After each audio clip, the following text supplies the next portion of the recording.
And before long, bin Laden will start proclaiming his jihad directly to the American people. We do not differentiate between those dressed in military uniforms and civilians. He said, I predict a black day for the United States, a day after which the United States will not be the same as we know it. In the years to come, the Al-Qaeda leader will provide a number of signs that such a black day is indeed coming. Just how black a day is something Americans are unable to imagine.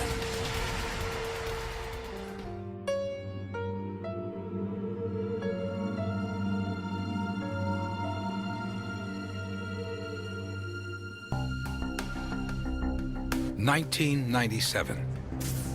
The American economy is on a tear. Unemployment is at a 28-year low. Internet stocks are levitating. The chairman of the Federal Reserve sums up the era with a single phrase: irrational exuberance.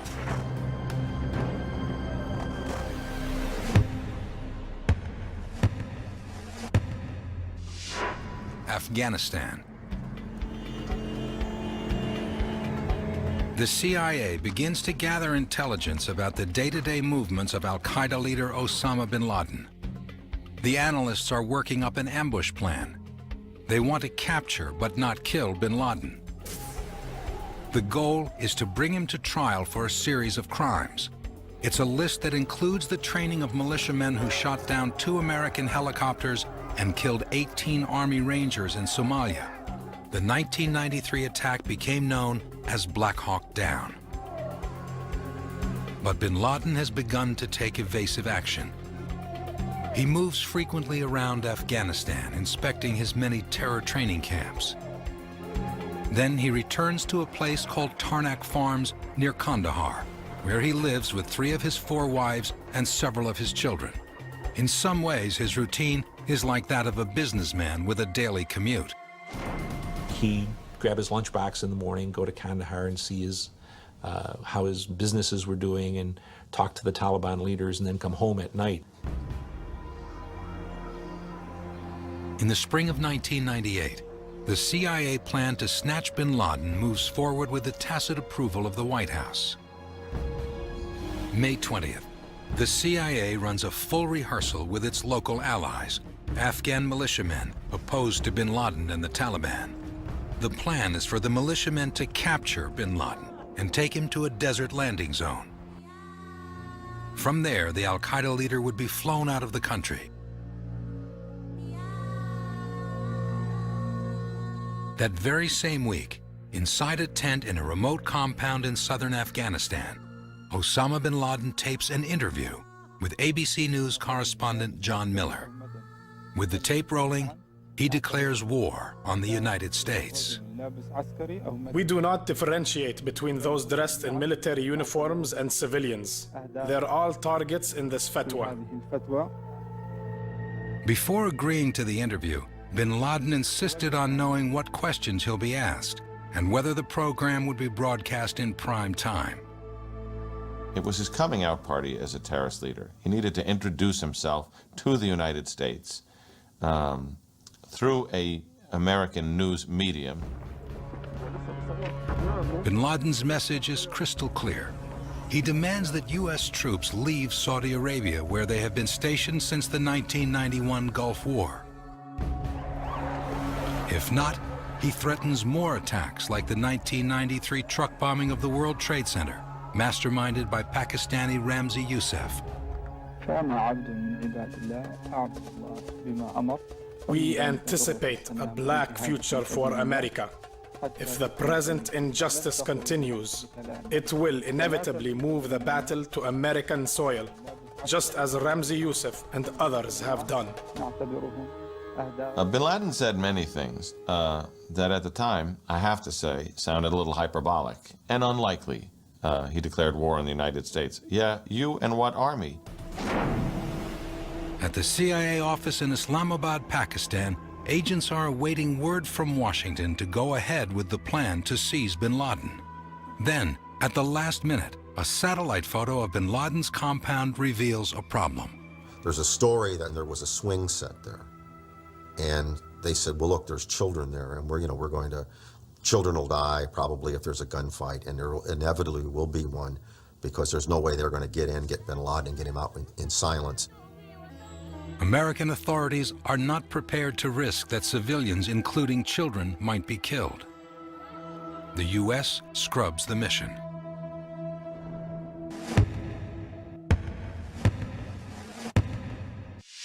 Hamburg, Germany, spring 1998. Muhammad Atta has just returned to graduate school after taking a 3-month unscheduled break. There are few records of his travel during this long hiatus. He applies for a new passport, even though his old one has not yet expired. He may be trying to cleanse his travel record of a trip to Al-Qaeda training camps in Afghanistan. Here in Wilhelmsburg, south of Hamburg, Atta rents a 2-room, 3rd-floor walk-up. He pays the $250 a month rent, but many other Arab men also come and go. The blinds are always shut. Their downstairs neighbors never hear a radio or television, only stockinged footsteps and muffled voices of the men above. 2 of these men will work under Atta's command to carry out the 9/11 attacks. One is Ramzi bin al-Shib, a 26-year-old whom Atta met at Al-Quds, one of the most radical mosques in Germany. I mean, people were frightened of what they heard. Parents warned their children not to go there. It has this sort of this very harsh, weighty message, but it also has this embrace, and the combination of the two is powerful. At the mosque, Atta's cold and often rude behavior is balanced by bin al-Shib's good humor and playfulness. He is seen as the peacemaker at Al-Quds, where the 2 friends lecture to young men on the Quran.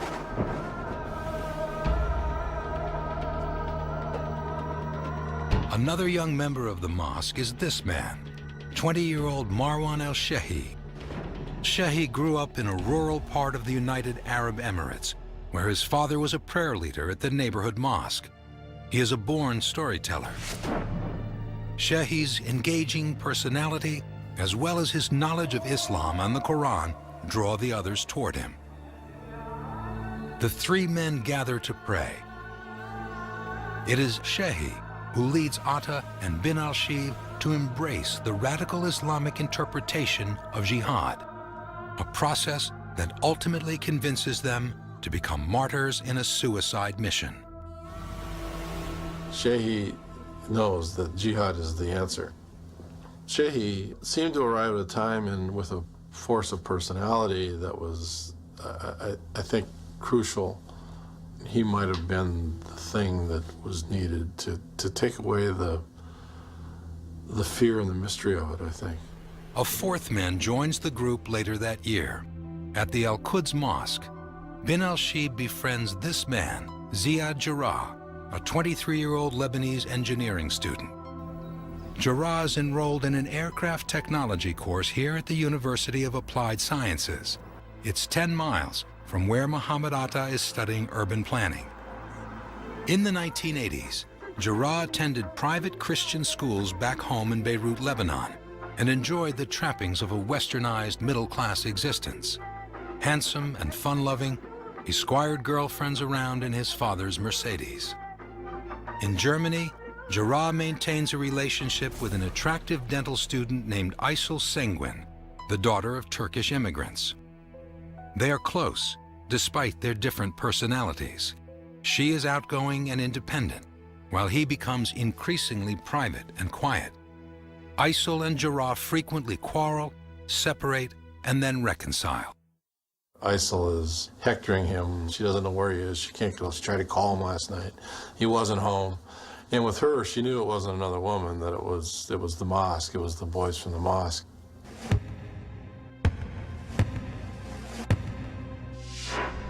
Nairobi, Kenya, August 7th, 1998.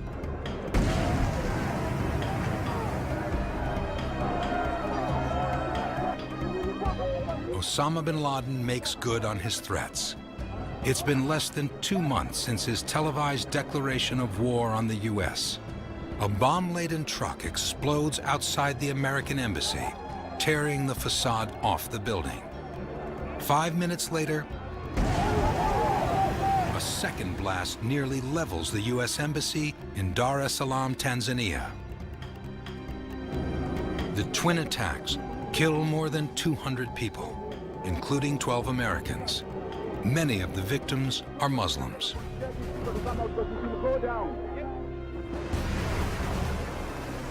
Two weeks later, President Clinton orders retaliation.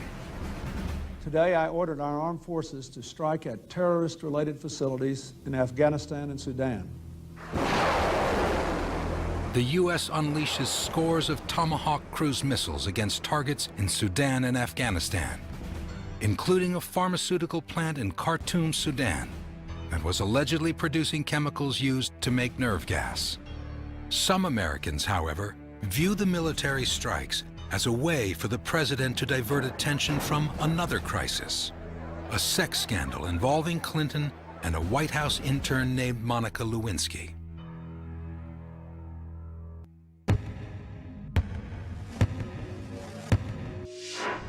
The Afghanistan-Pakistan border, fall 1998. In the streets, the African embassy bombings raise bin Laden's stature. I went back to Afghanistan and Pakistan again in 1998, and the people were starting to look like him, and then bin Laden T-shirts are starting to be out there. And then one of my Pashtun friends says, "You got to understand how many kids born this year were named Osama." Bin Laden now turns his attention to other operations, including a suicide assault on an American warship and an even more ambitious project, what he calls the Plains Operation. It's a plan to use commercial airliners to strike civilian targets in America. Perhaps he has learned from the mistakes of other terrorists. 5 years earlier, in December 1994, an Algerian group hijacked an Air France flight bound for Paris. The plan was to crash the plane into the Eiffel Tower. The problem was that none of the hijackers knew how to fly a plane. The pilots tricked the terrorists into landing the aircraft. French police killed all 4 hijackers.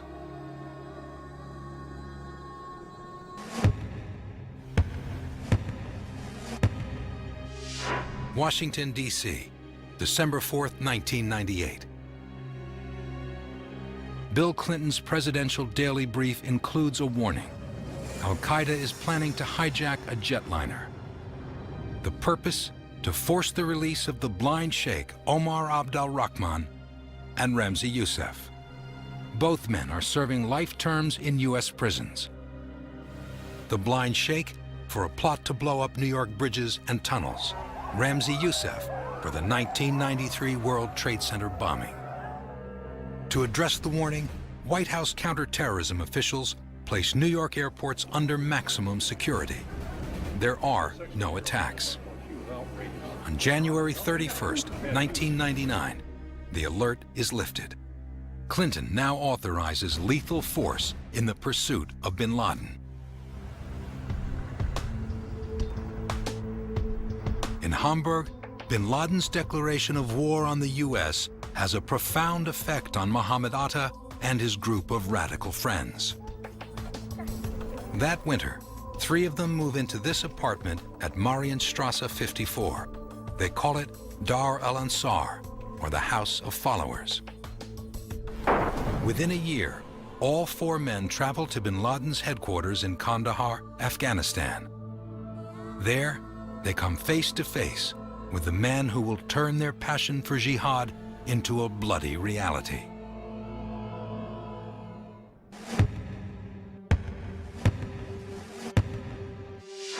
Kandahar, Afghanistan, February 1999.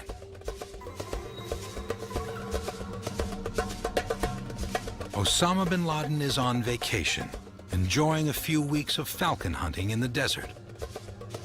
The CIA now has President Clinton's approval to take bin Laden, dead or alive. Afghan fighters working with the U.S. set up tracking devices that can pinpoint targets for destruction. The U.S. Navy prepares for a Tomahawk cruise missile strike. All that's needed is bin Laden's exact location. Questions from Washington: what tent is bin Laden in? When is he in the tent? Where does he go to the bathroom? Is there a tent that's a mosque there, so that, used as a mosque, so we don't want to hit that? A satellite photo then reveals that bin Laden is hunting with a crown prince from the United Arab Emirates, an oil-rich nation that has good relations with the U.S. Once again, the operation has become complicated.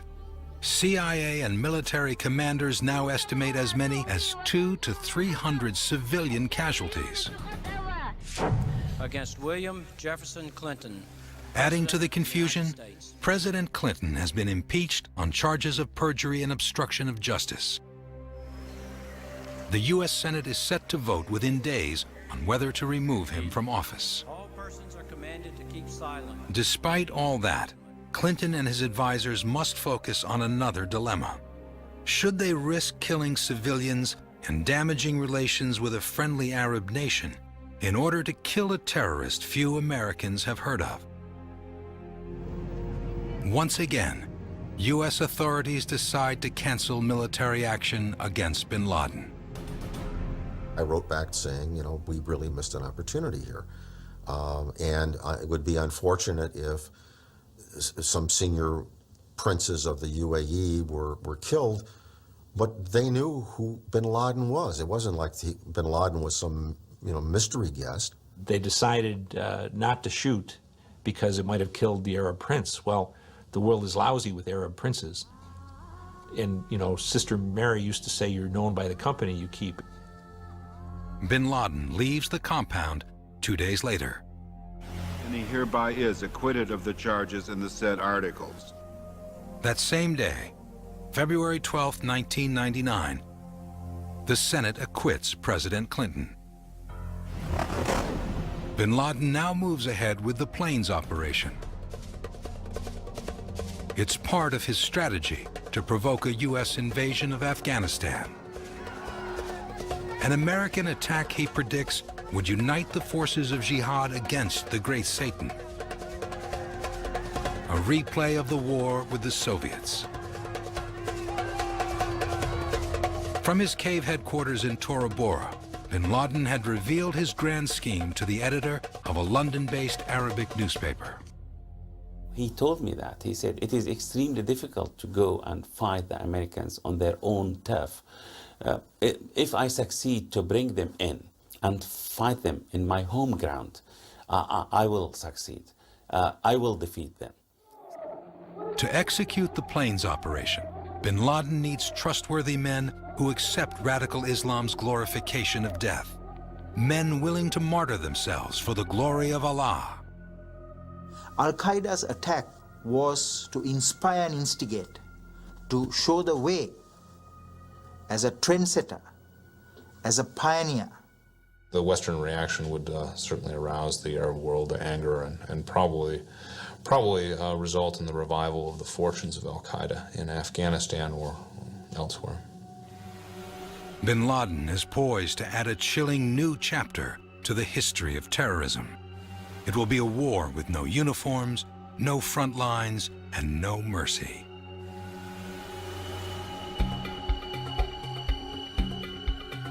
Spring 1999. Khalid Sheikh Mohammed, or KSM as he is known to U.S. intelligence, meets with Osama bin Laden at an al-Qaeda camp near Kandahar, Afghanistan.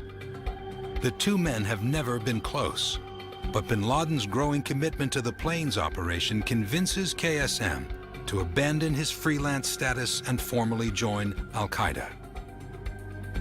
They discussed potential targets, including the White House, the Capitol Building, the Pentagon, and the World Trade Center. That fall, 4 young disciples of radical Islam make their way from Hamburg, Germany, to an al-Qaeda terror training camp in southeastern Afghanistan. The men fill out application forms. They provide details about their education, work skills, and language abilities. People who could travel without much question were valued. People who could speak English, who lived in the West, were valued. So sort of, it isn't even them themselves so much as the things that they brought with them. The last question, would you be willing to participate in a jihad operation? Then, they are invited to bin Laden's personal residence at the compound. It's a rare honor for al-Qaeda recruits. Bin Laden asks the men if they are willing to carry out a jihad mission in the United States. Bin al-Shib and Shehi had long since embraced the idea of martyrdom.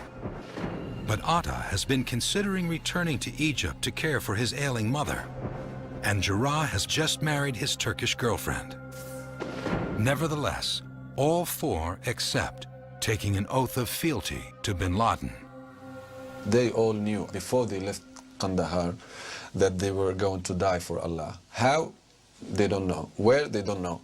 They just didn't know the details exactly, so that if one or more of them were apprehended, they wouldn't be able to give up the full details of the operation. Bin Laden designates Mohammed Atta, the oldest and most educated of the group, as the leader. Atta is obedient and obsessive in his attention to detail. Mohammed Atta and Ramzi bin al-Shib cross the border from Afghanistan and make their way to Karachi, Pakistan. There they meet with KSM for further training. KSM will be the mission's paymaster and day-to-day supervisor. After years of discussion, the idea of flying hijacked jetliners into buildings in America now has a budget, a leader, and a plan.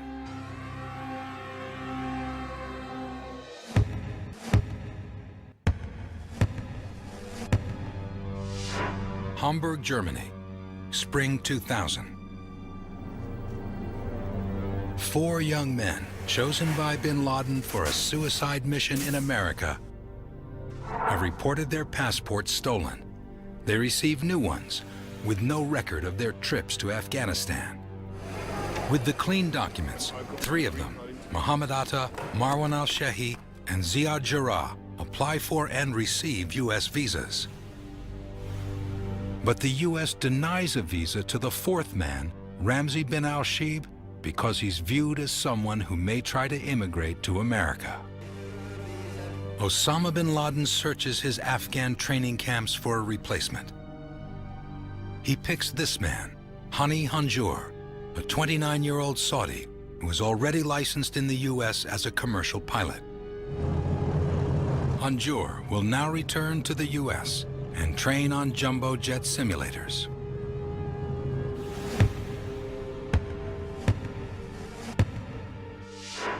Newark, New Jersey, May 29, 2000. Marwan al-Shehi, the Hamburg cell member who knows the most about the Quran, passes through U.S. immigration here at Newark Airport. 5 days later, ringleader Mohammed Atta also arrives through Newark. Ziad Jarrah, the easygoing Beirut native with a Turkish wife, arrives on June 27th. He flies to Venice, Florida, where he begins taking lessons here at the Florida Flight Training Center. He showed initiative and paid attention to detail. He was sharp. And I thought he had good potential to become a good airline pilot. Jarrah settles in, sharing space with a fellow student here across the street from the flight school. Within a few weeks, Atta and Shehi also wind up in Venice. They sign up for classes here at Huffman Aviation. They rent this pink bungalow in Nokomis, just minutes away from their flight school. Their landlord was most impressed because even in the summertime, they didn't turn the air conditioner on. You know, I don't know if it's because they liked the heat from the desert or if they were just saving money. By mid-August, Jarrah, Atta, and Shehi all passed their flight tests. The FAA grants them licenses as private pilots. But they lack the skills to navigate a large jetliner, so they enroll in advanced training on simulators which replicate the controls of a commercial aircraft. The men have never actually flown a jumbo jet, but by the end of 2000, they have enough skills to guide one into a target. 70 miles away, at this Air Force base in Tampa, members of the U.S. military Special Operations Command are reviewing an unusual chart. It reportedly identifies both Atta and Shehi as likely members of an al-Qaeda terror cell operating within the U.S. The officials decide they cannot pass this information along to the FBI, in part because the men are holding valid U.S. visas and may be off limits from intelligence gathering by the military.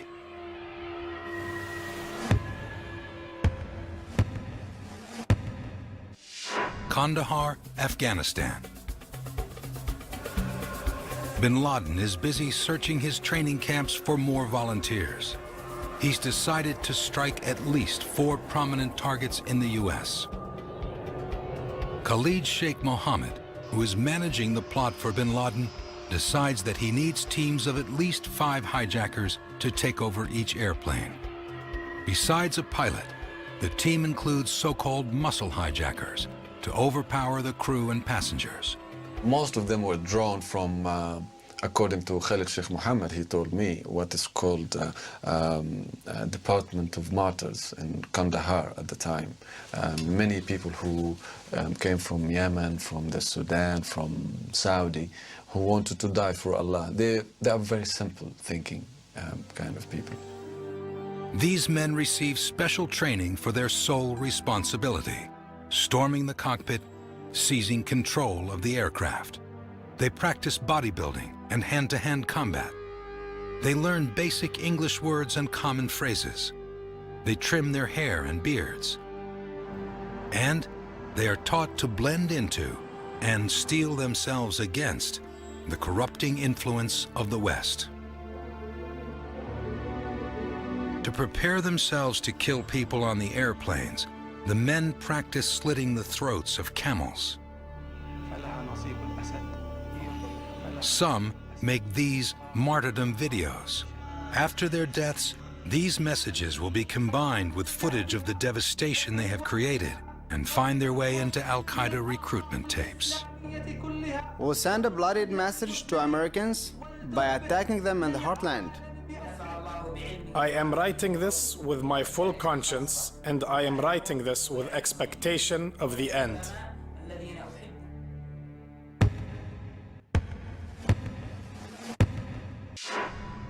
Aden, Yemen, October 12, 2000.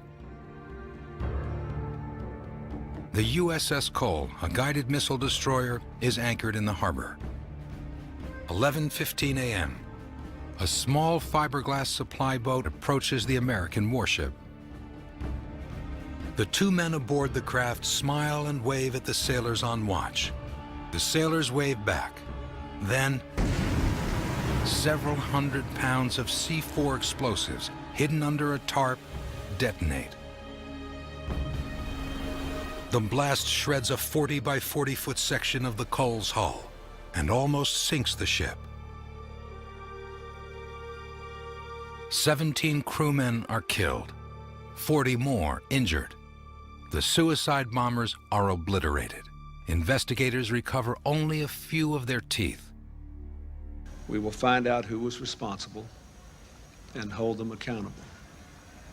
But in the waning months of his second term, President Clinton takes no military action against al-Qaeda. It is a blow to the morale of the nation's anti-terror forces. There was mounting frustration at the fact that no one was taking action to eliminate the threat to America. I think there was a tremendous sense of, you know, these guys just don't get it. These guys meaning policymakers. Protect and defend the Constitution. January 20th, 2001. George W. Bush is sworn in as President of the United States. So help me God. Congratulations. One of the first decisions the new president faces is whether to respond militarily to the October attack on the USS Cole. President Bush does not order retaliation. In America, after the hotly contested presidential race, life returns to normal. The Baltimore Ravens win the Super Bowl. Gladiator captures Best Picture at the 73rd Academy Awards. And 4 radical Muslims are completing their pilot's training.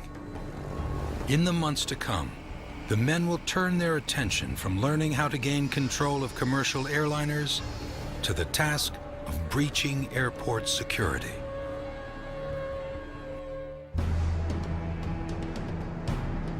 Spring 2001. Mohammed Atta, Marwan al-Shehi, Ziad Jarrah, and Hani Hanjour, the 4 men who have trained to crash hijacked planes into American targets, are living in plain sight in the U.S. Most of the hijackers live apart and move around the country separately to avoid attracting attention. They rent cars, return them, and rent others. Atta and Shehi traveled to Georgia and Virginia before returning to Florida. Hanjour settles in Paterson, New Jersey, with muscle hijacker Nawaf al-Hazmi.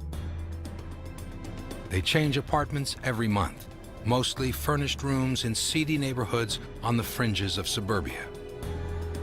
One of them, Ziad Jarrah, lives not on an al-Qaeda stipend, but on $2,000 a month which his parents sent him from Beirut. He drives around in a used 1990 red Mitsubishi and makes at least 5 flights to Europe to visit his Turkish wife, Aysel.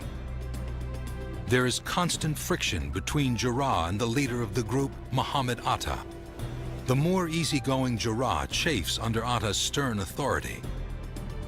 Atta begins to suspect that Jarrah will back out of the mission. He certainly, on a relative scale of all of the operatives, would have been the most likely one to withdraw and perhaps even spill the beans. Las Vegas, summer 2001. Atta, Shehi, and Jarrah all make trips to America's Sin City. Records show that Atta pays cash and stays at this Econo-Lodge on a dreary part of the Strip. No one sees the men gamble, but Atta and Jarrah access the web at a local internet cafe. For months, the men move freely about the country. They use their real names on hotel ledgers, driver's licenses, and plane tickets. They were among us. You know, they lived among us for over a year before they attacked us, and they did not stick out. It's not like they had 2 heads or horns or anything like that where you could immediately identify them as people who were coming to kill us.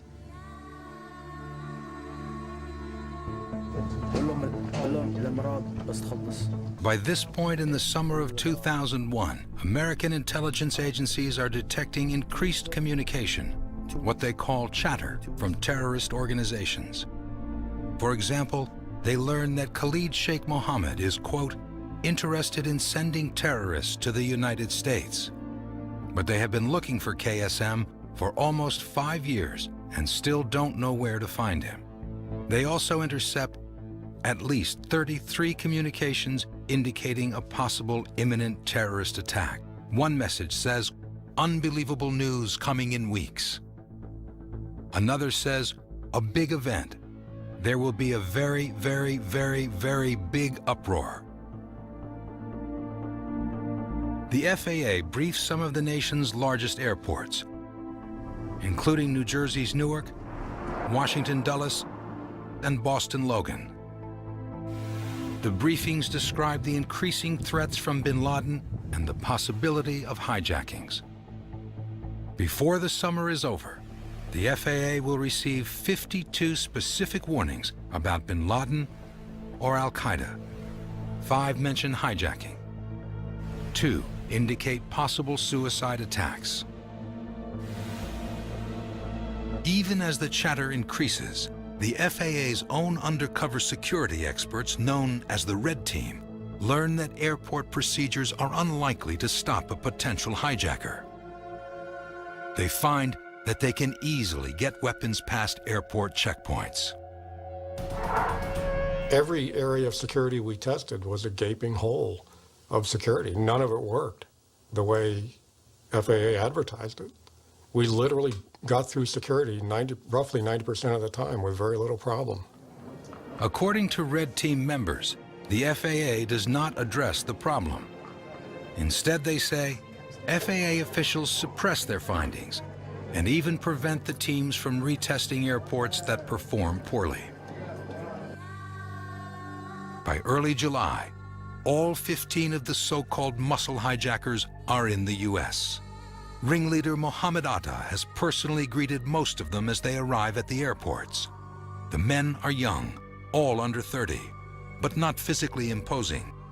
What they lack in size, they make up for in blind loyalty to Al-Qaeda. They believe bin Laden when he assures them they will be rewarded in heaven for their sacrifice. Humble people in the Arab world, receiving his message and sympathetic with him in a way or another. And that's why he managed to recruit those young chaps and send them to die as martyrs, as he called it. The 4 pilots scout the flight paths to their targets in rented aircraft and as passengers on commercial airliners. They fly in first class, each aboard the same type of aircraft they plan to commandeer. Jarrah and Hanjour also rent small planes and fly the Hudson Corridor, a route that takes them at low levels past the World Trade Center towers.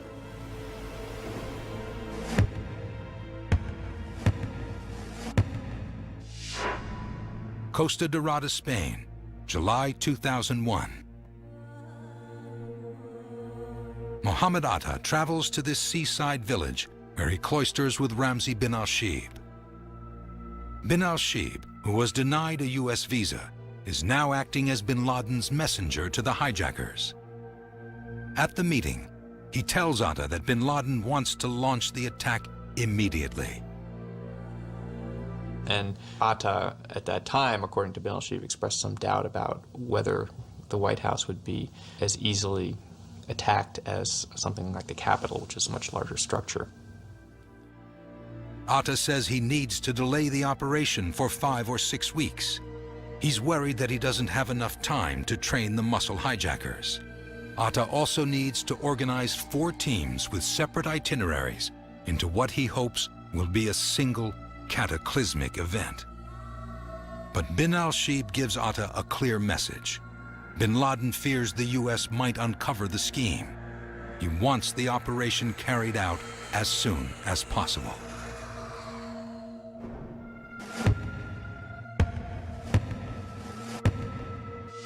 Phoenix, July 10th, 2001. At the local FBI office, Field Agent Ken Williams sends a memo to his superiors in Washington. He's seen a number of Middle Easterners with ties to radical Islam enroll in Arizona flight schools. Individuals of investigative interest who may be in a position to conduct terrorist activity in the future. The memo reaches FBI headquarters in Washington and the Bureau's counterterrorism unit in New York.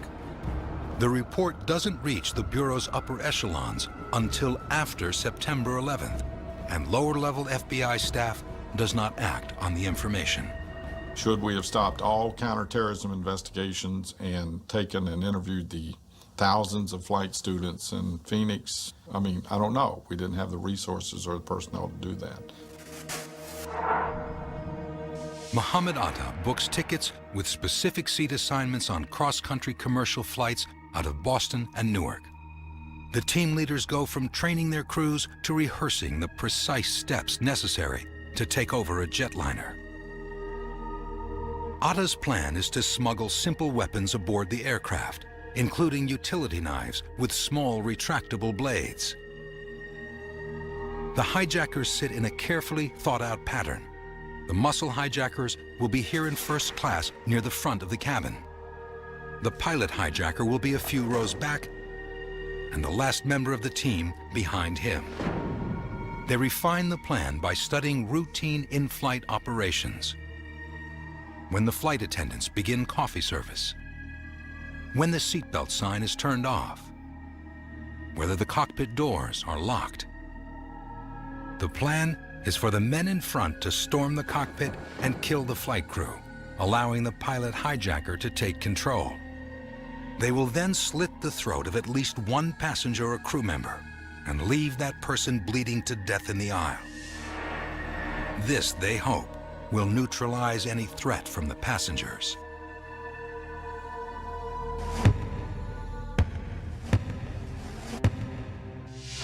Crawford, Texas, August 6, 2001.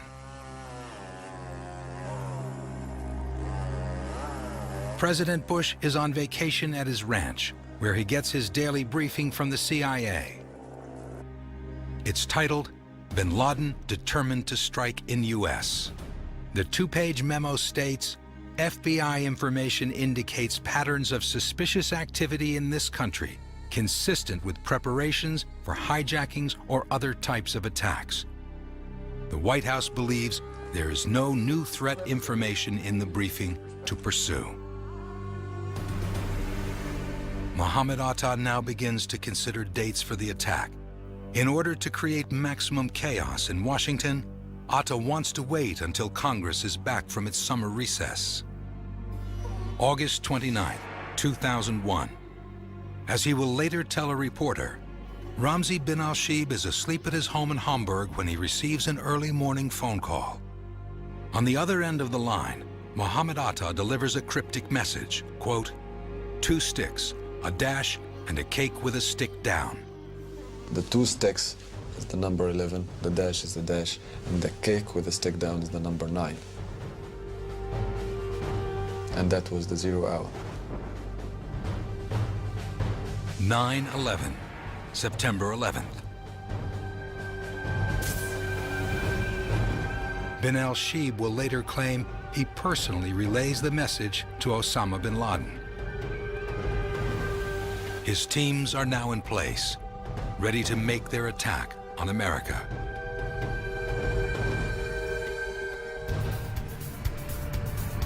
September 2001. The 4 teams of hijackers make final preparations. They visit area gyms and use local libraries for access to the internet. On one occasion, an ATM surveillance camera captures this photograph of pilot Hani Hanjour and muscle hijacker Majed Mukhed during seemingly routine daily activities. They are tying up loose ends before executing a plan they hope will kill thousands of people and spark a global confrontation. As has become his custom, Osama bin Laden seems to be announcing his intentions. At the London headquarters of this Arabic newspaper, Al-Quds Al-Arabi, editors have received several warnings of an unprecedented strike against the U.S. The paper does not report the warnings, which arrive at the end of a summer filled with predictions of an impending attack. Intelligence officials work around the clock, trying to decipher chatter so dense it's now an avalanche of white noise. At the CIA, agents are anxious to pin down the threat. My closest lieutenants in the counterterrorism center, they were deeply disturbed. You know, there's still a big attack out there. They're coming, they want to kill Americans, and we were scrambling to try and put some meat to this.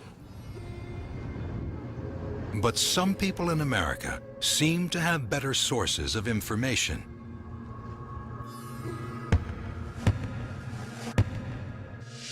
Brooklyn, New York, September 6th. A freshman is studying a beginner's English text here at New Utrecht High School. But the boy, a recent Pakistani immigrant, is distracted by the Manhattan skyline visible out the classroom window. When the teacher asks what he's looking at, the boy points toward the World Trade Center. He says, "Do you see those 2 buildings? they won't be standing there next week. The teacher dismisses the comment. The FBI will later verify that this conversation took place. But agents do not determine how the boy could have known about the coming attacks. As the days until 0 hour dwindle, some of the terrorists wire thousands of dollars to an account in the United Arab Emirates. Apparently, they have not spent all of the money that Al-Qaeda gave them for the plane's operation. They are returning the leftover cash. September 9th, Ziad Jarrah, who has been a constant cause of concern to Atta, may be having second thoughts. He calls his family and tells them that he'll attend a cousin's wedding in Lebanon on September 22nd. He says he has purchased a new suit for the occasion.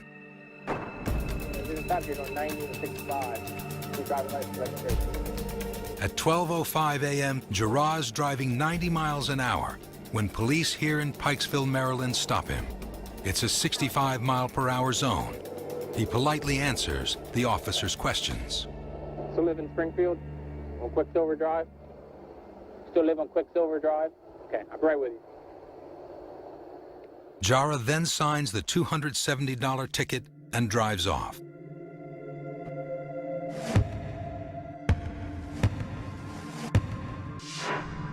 Southeastern Afghanistan, September 9th.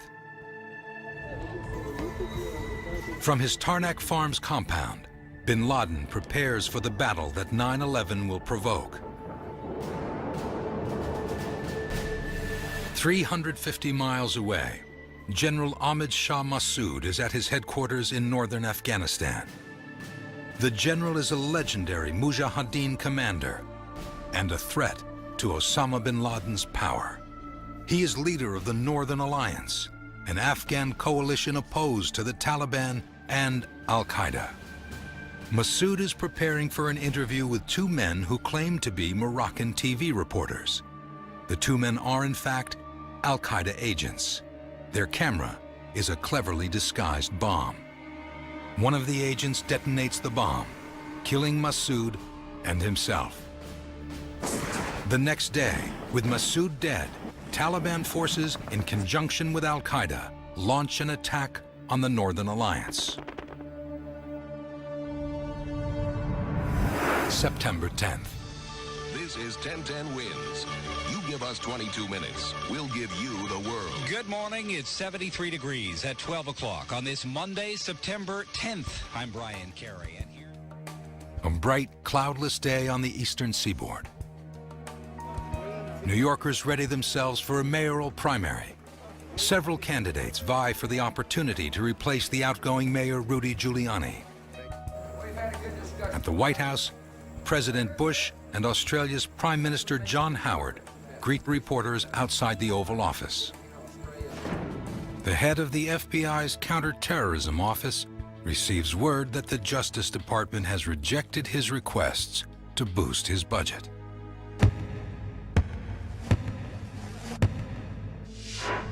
Portland, Maine, 5:43 p.m.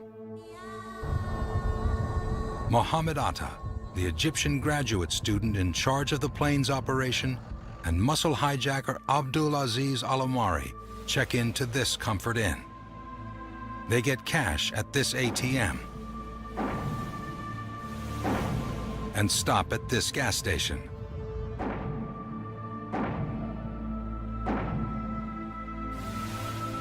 At the local Walmart, they purchase 2 utility knives like this.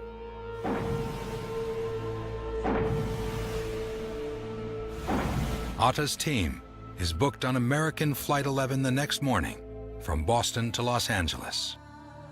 Sometime today, Ziad Jarrah writes a tender farewell letter to his wife, Aisel. He told her basically that he was about to enter paradise and that he hoped that she would be proud of him.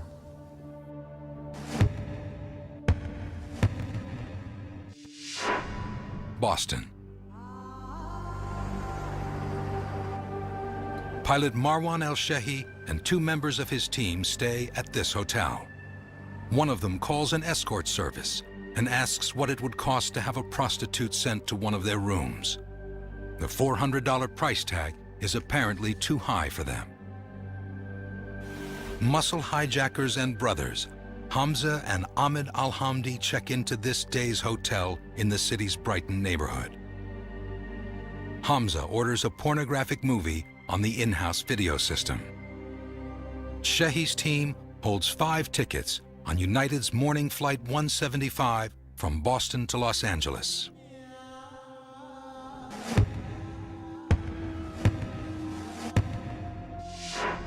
Newark, New Jersey, September 11th, 12:05 a.m. Pilot Ziad Jarrah enters this airport Marriott. He pays $450 in cash for 2 non-smoking rooms. Jarrah and his team have 4 tickets for later this morning on United Flight 93 from Newark to San Francisco.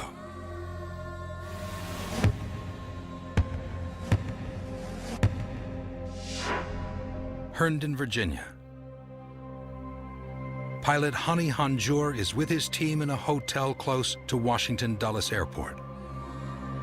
They are booked on American Flight 77, a morning flight bound for Los Angeles.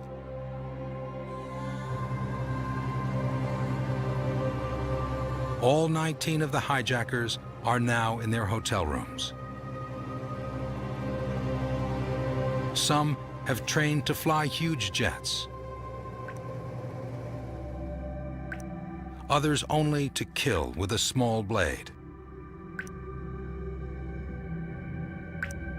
Some of the men read a set of instructions entitled Last Night. The handwritten document directs them to stand firm and inspect their weapons. In part, the letter says, "Know the plan well. Vow to accept death. Purify your heart and cleanse it of stains. Let your breast be filled with gladness. To God we shall return." 19 men go to bed, knowing that the next morning they will attempt to execute an attack based on their deeply held beliefs in radical Islam.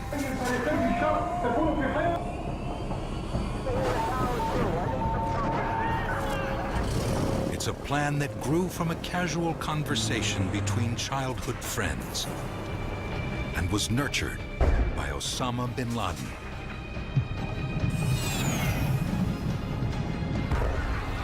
They will bring the jihad to America.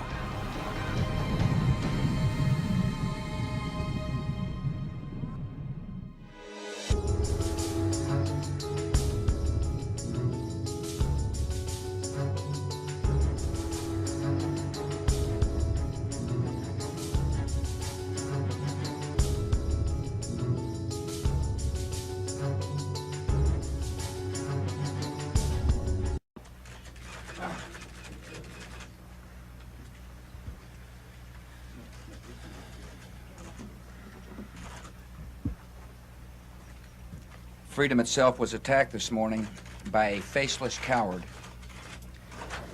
and freedom will be defended. I want to reassure the American people that the full resources of the federal government are working to assist local authorities to save lives and to help the victims of these attacks. Make no mistake, the United States will hunt down and punish those responsible for these cowardly acts. I've been in regular contact with the Vice President, Secretary of Defense, the National Security Team, and my cabinet. We have taken all appropriate security precautions to protect the American people. Our military at home and around the world is on high alert status, and we have taken the necessary security precautions to continue the functions of your government. We have been in touch with the leaders of Congress and with world leaders to assure them that we will do whatever is necessary to protect America and Americans. I ask the American people to join me in saying a thanks for all the folks who have been fighting hard to rescue our fellow citizens, and to join me in saying a prayer for the victims and their families. The resolve of our great nation is being tested, but make no mistake, we will show the world that we will pass this test. God bless.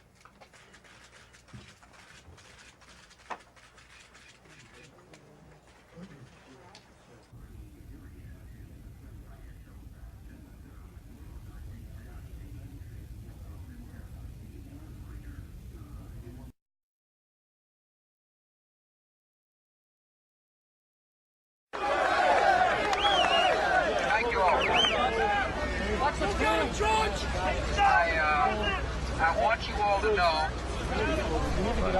can't go any louder. I want you all to know that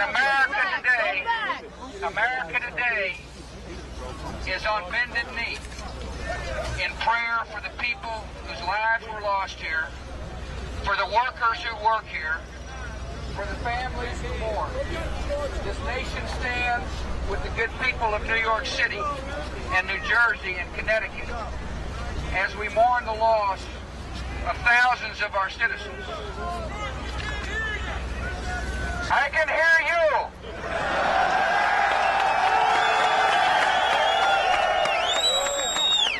I can hear you. The rest of the world hears you. And the people who knock these buildings down will hear all of us soon.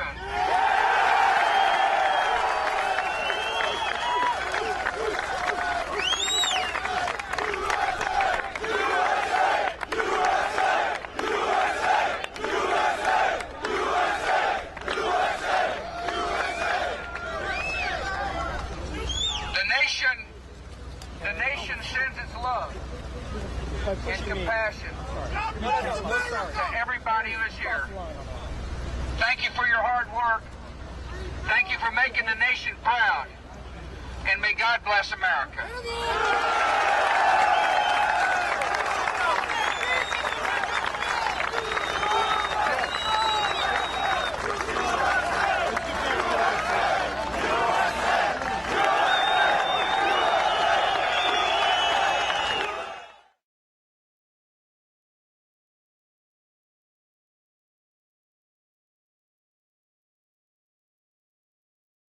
Here at Cleveland Center. Do you see any activity on your right side, smoke or anything like that? Negative, we're searching. Yeah, we do have a smoke puff now at about, probably 2 o'clock. It appears to be just a dark cloud like a puff.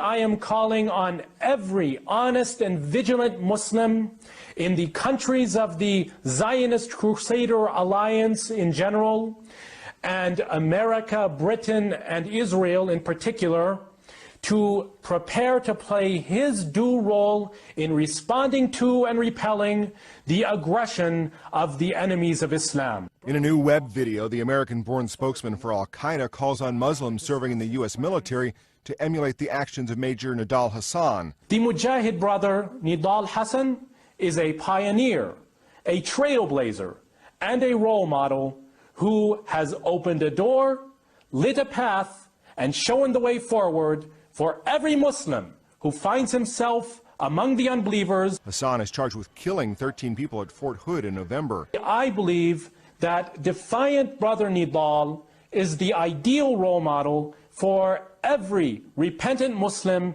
in the armies of the unbelievers and apostate regimes. Just hours after this video was released, Pakistani intelligence officials announced that Adam Gaddan, also known as Azam al-Amarki, had been arrested in recent days. In the video, Gaddan goes on to say fighters should target mass transportation systems and also wreak havoc by killing or capturing people in government, industry, and the media. You shouldn't make the mistake of thinking that military bases are the only high-value targets in America and the West. On the contrary, there are countless other strategic places, institutions, and installations which, by striking, the Muslim can do major damage to the Crusader West. Gaddan also recommended finding ways to shake consumer confidence and stifle spending. Matt Friedman, The Associated Press.